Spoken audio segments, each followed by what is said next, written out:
श्री सद्गुरु महाराज की जय। महर्षि महेश सुक्ति सरोवर सद्गुरु महाराज की वाणी। ईश्वर स्वरूप जो जितना अपना विस्तार विशेष रखता है वह उतना सूक्ष्म होता है। सूक्ष्म का अर्थ छोटा टुकड़ा नहीं बल्कि आकाशवत सूक्ष्म। एक सेर बर्फ लो, उससे एक सेर जल का विस्तार ज़्यादा होगा। यदि उसको वाष्प में परिणत किया जाए तो उसका विस्तार और विशेष होगा। जो जितना सूक्ष्म होगा वह उतना विशेष पतला होगा। जो जितना विशेष महीन होगा वह अपने से स्थूल में स्वाभाविक ही समाया हुआ होगा। जैसे पृथ्वी में जल, जल में अग्नि, अग्नि में हवा और हवा में आकाश, जो सबसे विशेष सूक्ष्म है वह सबसे व्यापक होगा। इसलिए अति सूक्ष्म होने के कारण परमात्मा सर्वव्यापक है। इसलिए कहा प्रकृति पार प्रभु सब उरवासी। त्रय गुणों के सम्मिश्रण रूप को प्रकृति कहते हैं। बराबर बराबर शक्तियों के मिलाप को प्रकृति कहते हैं। इसकी जड़ में 3 गुण है, इसलिए अपरा प्रकृति इसको कहते हैं। कार्य रूप का जितना फैलाव है उससे कारण रूप का विशेष फैलाव होता है। जहाँ से कुछ बनने का आरंभ होता है वह कारण है। उसके बाद जब कुछ बनता है तब सूक्ष्म कहलाता है। अद्वैतवादी को पहले से दूसरा तत्व नहीं जचता है।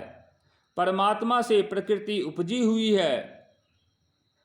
प्रकृति को अनाद्या भी कहते हैं, इसलिए कि प्रकृति के होने से समय होता है। प्रकृति नहीं होने के पहले देश काल बने नहीं हो सकता। जब देश और काल नहीं था तब प्रकृति हुई, इसलिए इसको अनाद्या कहते हैं। प्रकृति देश काल ज्ञान से अनादि और उपज ज्ञान से सादी है। परमात्मा अनादि के भी आदि हैं। अनादिर आदि परम कारण। परमात्मा के लिए लोगों में साधारणतः 2 प्रकार के ख्याल हैं। एक ख्याल है कि परमात्मा व्यक्ति रूप में शरीरधारी, चाहे मनुष्य शरीरधारी चाहे देव रूपधारी रूप में है, अथवा इन दोनों से परे विराट रूप वाला है। दूसरे का ख्याल है कि परमात्मा व्यक्ति में नहीं है, वह किसी तरह किसी आधार पर अवलंबित नहीं है। विराट रूप लो, नरसिंह रूप लो या विष्णु रूप को लो, ये धरती पर खड़े हैं। किसी स्थान का अवलंब लेकर रहने वाला ईश्वर नहीं है। कोई कहे कि आकाश में है तो आकाश में वायु ही उसका अवलंब है। यदि सूक्ष्म रूप मंडल का रहने वाला माना जाए तो वह मंडल उससे बड़ा हो जाता है। वह मंडल ही उसका आधार हो जाता है। किंतु वह परमात्मा आकाश या मूल प्रकृति के आधार पर नहीं रहता। मतलब यह कि उसमें स्थान और स्थानीय इन दोनों का भेद नहीं है। जो किसी आधार का आधेय नहीं, जो सबके आदि का है, वह ईश्वर परमात्मा है। बड़े बड़े विद्वानों महात्माओं ने कहा कि ईश्वर तर्क सिद्ध नहीं श्रद्धा सिद्ध है। किंतु संतों ने बहुत दृढ़ता के साथ कहा, परमात्मा का वर्णन करते करते इति कहने की शक्ति किसी में नहीं। जहाँ तक मैंने संतों की वाणी में, उपनिषदों में वेदों के अर्थों को भी देखा, किंतु इस बात से खाली नहीं कि परमात्मा आदि अंत रहित है, वह है ही। कुछ फांक छोड़कर यहाँ वहाँ ऐसा नहीं। अति सघनता से जो सर्वव्यापक अनादि अनंत है वह परमात्मा है। दार्शनिक विचार भिन्न भिन्न है। ऐसा क्यों? एक जगह 4 अंधे थे। उन लोगों के मन में हुआ कि हाथी देखा जाए। उनके सामने हाथी लाया गया। चारों ने हाथी को अंगों को अलग अलग स्पर्श किया। जब हाथी चला गया तब आपस में पूछने लगे कि हाथी कैसा है। जिसने हाथी के पांव छुआ था उसने कहा हाथी स्तंभ के समान होता है। जिसने कान छुआ था उसने कहा हाथी सूप के समान होता है। जिसने सूर छुआ था उसने कहा हाथी मूसल के समान होता है। जिसने पेट और पीठ छुए थे उसने कहा हाथी कोठी के समान होता है।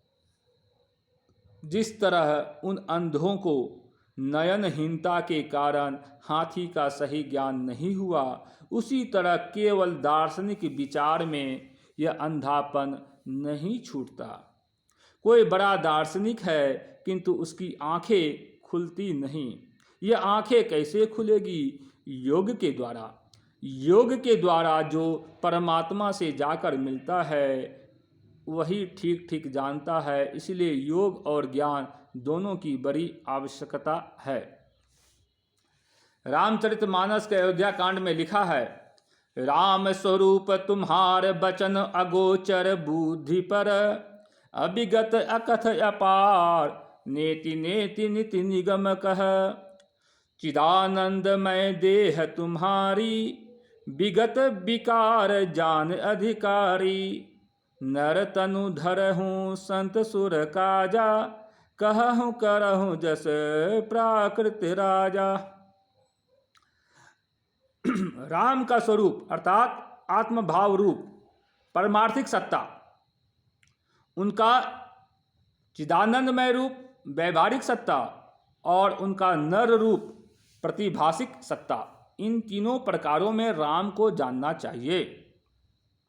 मेरे बोध में स्वरूप व आत्मभाव में वह अनादि अनंत असीम अपरिमित ध्रुव और अव्यक्त है। उनका चिदानंद रूप व सच्चिदानंद रूप आत्मभाव से भरा हुआ, गतिशील, इंद्रियातीत व अव्यक्त, विकारहीन तथा उसके दर्शन की योग्यता रखने वाले अधिकारी भक्त से जानने योग्य है, तथा उनका नर रूप उसका आत्मभाव से पूर्ण चिदानंदमय रूप से व्यापक, इंद्रिय गोचर व व्यक्त है। सच्चिदानंद रूप पराप्रकृतिमय है और नर रूप अपराप्रकृतिमय है। ये दोनों रूप अप्राकृत नहीं है। अवश्य ही पराप्रकृतिमय रूप का पद अपराप्रकृतिमय रूप से उच्च है और आत्मभाव में ही राम अप्राकृत भाव में है। चिदानंदमय देह कभी नर शरीर नहीं हो सकता। लोहा अग्नि में तपते तपते अग्नि रूप हो जाए, उसका काम भी आग का हो, किंतु कुछ देर के बाद ठंडा होने पर लोहा ही कहा जाएगा। इसी प्रकार चिदानंदमय रूप नर रूप में होने के कारण वह जो कुछ भी हो किंतु फिर नर रूप ही है, जैसे लोहा लोहा ही है।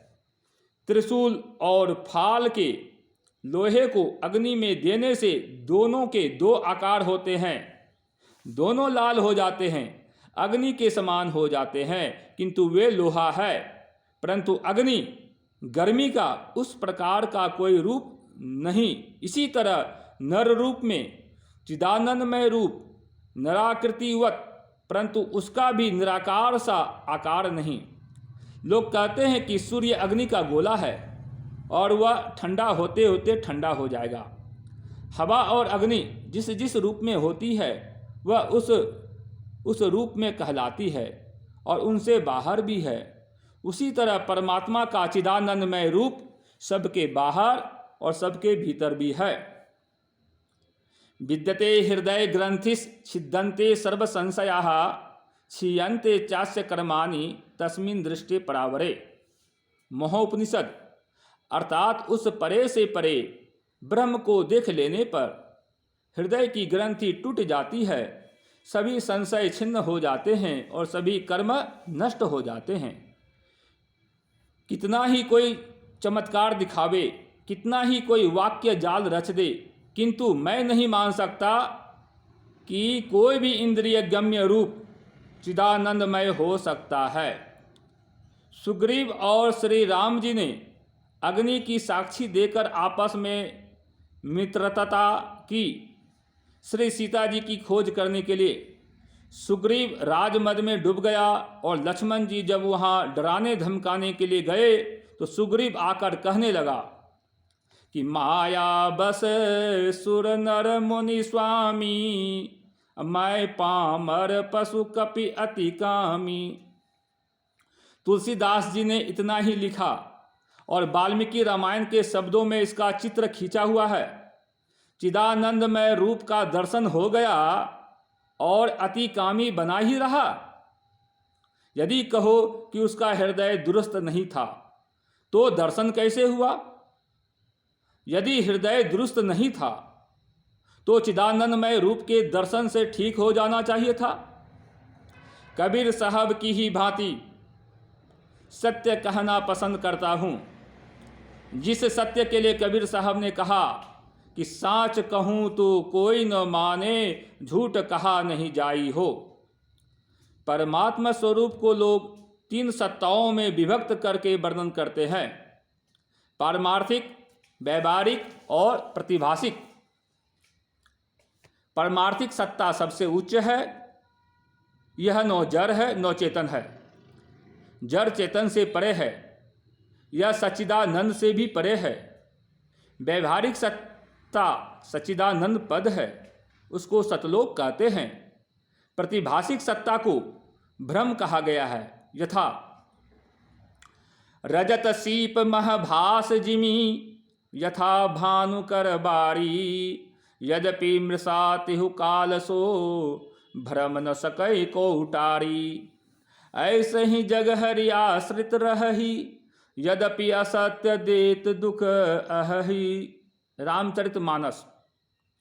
पारमार्थिक सत्ता का संत वाणी में ऐसा भी वर्णन किया गया है।